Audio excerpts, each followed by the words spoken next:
10 years ago, then President Jacob Zuma insisted that nuclear power could have saved South Africa from a power crisis.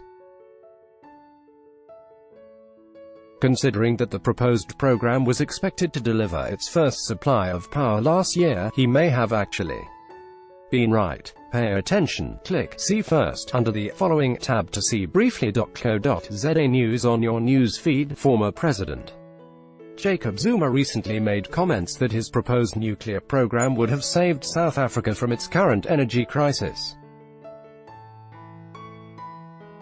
Setting the comments in context, he had not been referring to the 2015 build proposal, which had been dubbed as too expensive for the country, but to his Nuclear Once program proposed in 2007. This would have seen Westinghouse and a rave of overseas companies entering into a tendering process to supply SA with 10 gigawatts of nuclear energy, reports Business Live.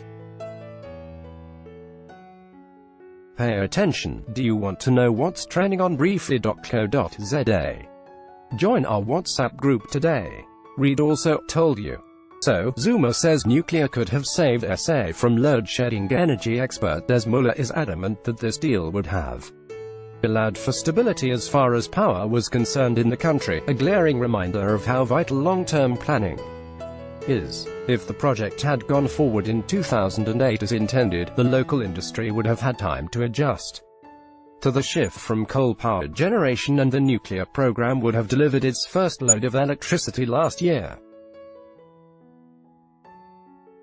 Miller is also convinced that the coastal areas the plants would have been built in would have enjoyed an unexpected perk from their arrival, because nuclear power plants would have been built in the southern coastal regions. Transmission losses would have significantly reduced while providing the drought-stricken Cape with effective water desalination and thus averting the water crisis. Enjoyed reading our story?